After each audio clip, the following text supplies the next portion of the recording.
We are quickly approaching the top of a new hour. It's almost 3 a.m. in the morning here on the East Coast in the U.S., almost midnight on the West Coast. And the focus continues to be those strikes conducted against Iran by Israel and the U.S. I want to bring up this a social media post courtesy of Fox News. They say breaking Iran's supreme leader Ayatollah Ali Khamenei confirmed dead after Israeli strikes. Now, the Associated Press does say this, that hundreds of people stormed the US Consulate, also in Pakistan's port city, on Sunday after the US and Israeli attacked Iran and killed the country's supreme leader. He was killed in that major attack on Iran launched by Israel and the U.S., throwing the future of the Islamic Republic into doubt and raising the risk of regional instability. We have continued to be joined by several expert analysts throughout the morning, and we will continue to throughout the day today. So next, I do want to bring into the conversation now Hastie Afkhami. She is an S3 Group partner. S3 Group is a public affairs firm. Hastie, good morning, and thanks for joining us. Good morning. Thank you for having me. I want to start with the basics here also, and just to give some context to our viewers, you are Iranian and you do still have family members currently in Iran. So let's start with this. On the ground in Iran right now, how is the public reacting? How are those civilians reacting to those strikes and the killing of the supreme leader? I think that obviously Iran is not a monolith. There's a lot of different people that live there, but a majority are thrilled that Khamenei is dead. All of the social media video that we see coming out, everything that we're seeing from Iran itself are people celebrating in the streets, people dancing, people excited when they first struck at Khamenei's house, and then when he was declared dead. Uh, Overall, I think the people are excited. They're hopeful. Obviously, they're a little scared. Bombs hitting your country are always a little scary, but mostly it's hope. It's thank goodness this horrible regime that has had a stranglehold over the country and killed countless people is finally maybe leaving. And Khamenei was the top of it. He was the symbol, and he's finally gone. Hastie, throughout the morning, we have been asking our viewers to submit their questions and what they want to know about these strikes against Iran conducted by the U.S. and Israel. I do want to turn now to some of the ones that are focused on the situation down in Iran this morning. So this first one comes to us from M over in Philadelphia, and they say this: how might the recent actions by the United States affect long-term diplomatic relations and regional stability with Iran and its neighboring countries? I think that America just got a new best friend in the Middle East. The next regime that comes in Iran, if it's something that represents the people, will be friendly to America, likely friendly to Israel. The people in Iran are very pro America. They would like a representative regime like we have here. So I think that that is what it will do to regional stability. It will increase regional stability because it will bring someone to the Middle East that is a friend to America, that is a friend to democracy, and that doesn't want to support terror or support destabilizing the region, and instead wants to be a positive member of the world community. And then Hastie, just for some more context to our viewers, when we talk about Khamenei's reign and the fact that he has been taken out due to these strikes, can you describe to us how really his regime had the impact there in Iran, how civilians were affected in their day-to-day lives? I mean, women had such little rights. They were forced to wear hijab.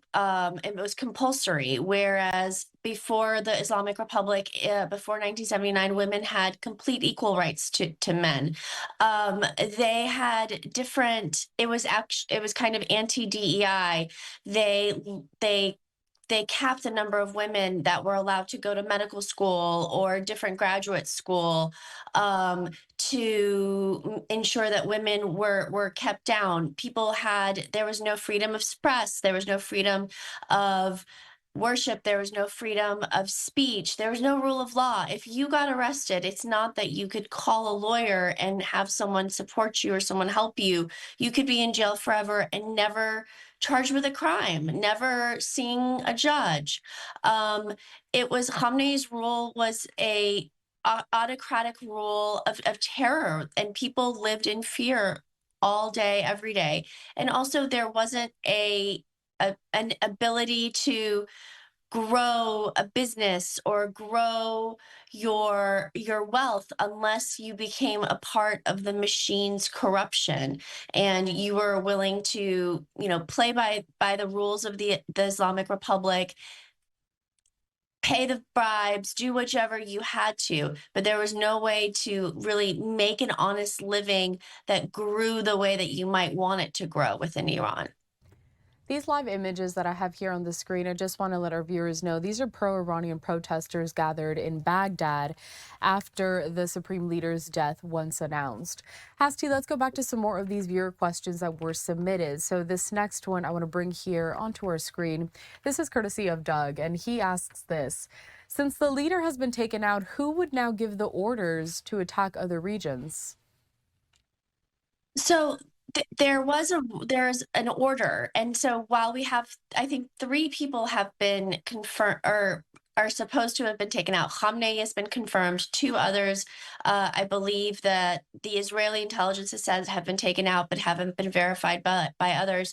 There are other people in line behind Khamenei. So the United States and Israel need to continue attacking, hopefully Iranians within Iran, and we need to take out the entire top layer of the Islamic Republic's guard. So under Khamenei, there's Ali Larijani, there's other people within the Revolutionary Guard that will give the orders.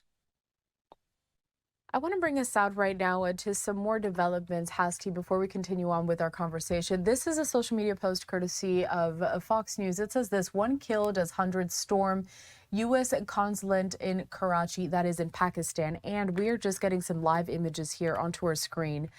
I want to bring them up for just a moment here so we can track kind of just some of these developments. So Hastie, stand by for just a moment. I'm going to refer now also to some reporting courtesy of the Associated Press. This brings us back to what I said at the start of our conversation. The AP saying that hundreds of people stormed the US consulate in Pakistan's port city of Karachi on Sunday after the US and Israeli forces attacked Iran and killed the country's supreme leader.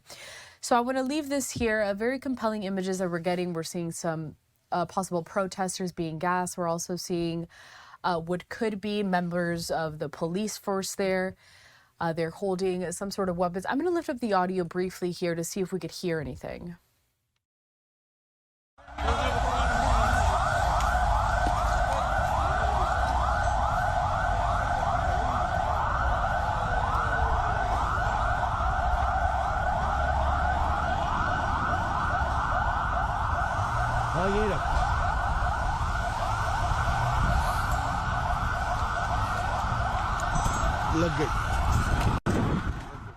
All right, so as we're seeing there, because they're live images coming in from reporters and photographers on the ground here in Pakistan, of course, they're going to be moving around trying to get to, first of all, safety. They want to gather this information and video safely, but they are going to try to get the best vantage point. I will keep dipping in and out of this feed because it looks like they are on the move at this time, possibly in a vehicle.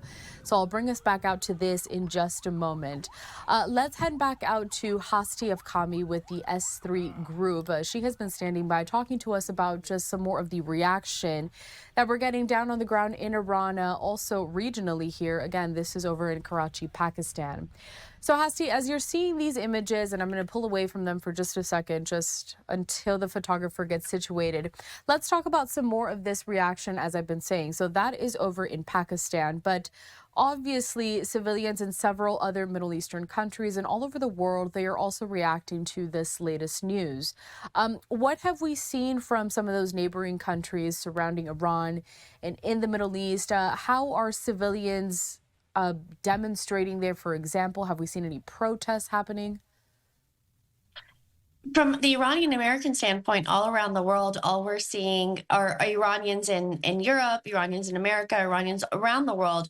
All we're seeing is support. We're seeing Iranian Americans, at least, very much in the streets, chanting USA, USA, supporting the strikes, pouring champagne in front of the White House, cheersing President Trump, cheersing Israel. We also see a lot of Israeli and Iranian support together around the world. So from an Iranian standpoint, inside Iran and outside Iran, this is welcome. This is something that, Iranians want to move away from the Islamic Republic. They want this in the rear view, and they want to move on to a better life. When we look at the Persian Gulf states and we see Iran's attacks on those, I think that that's a different situation. I think that that was something that, was a bit surprising to see, but the Ayatollahs are cornered. They are going down, and they just want to burn the house down as they go down. And so that's why they're hitting the Persian Gulf states. They're hitting these Arab states. They're trying to cause as much destruction and as much chaos as they can as they're losing their grip on Iran that they've had so strongly over the last almost 50 years now. I just want to remind our viewers here, viewer discretion is advised when we are taking live images that can get pretty contentious here. This comes as hundreds of people storming the US Consulate in Karachi, Pakistan. This having to do with those US and Israeli strikes on Iran that killed Iran's supreme leader. All right, Hastie, I do want to bring up yet another question here from one of our viewers as we wait for that camera to get situated again. Ben asks this: how can we be assured regime change will benefit the region and not lead to further destabilization? As long as regime change comes with the leaders that we've seen on the outside that have been carrying the torch.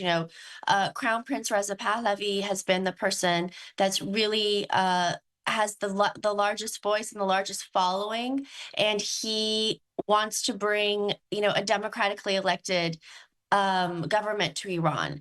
And so the Iranian people are pro-America. The Iranian people want to have lives that are quote unquote Western. They want to have peace for their children. They want to be able to achieve the dream of working hard, making money, enjoying their life, all of these things that are quote unquote Western. And so if the Iranian people are allowed to choose who their next leader will be, that will be a leadership that is pro-America and supportive and not trying to bring chaos to their country, but instead trying to bring stability and have a country that can hold its head high in the international arena. And that's how we know it won't be destabilizing, as long as the Iranian people within Iran are allowed to pick the next government. All right, Hastie, before we continue on with this conversation, I do just want to bring up the audio one more time here to these live images. Again, very compelling out of Karachi, Pakistan. Hundreds of people storming the US consulate after those US and Israeli strikes on Iran happening early Saturday morning. So let's just listen in briefly. We're seeing here a lot of law enforcement officials there shooting off what appears to be gas canisters to try to disperse some of those protesters.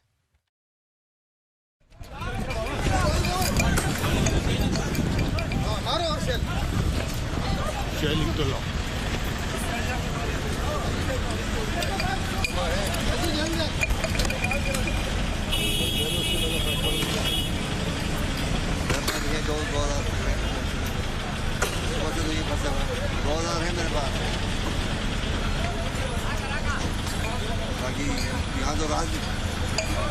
यहाँ तो रात भी हो जाएगी सारा अपनी तरफ से मारना तो पीछे से मारो इनको काफी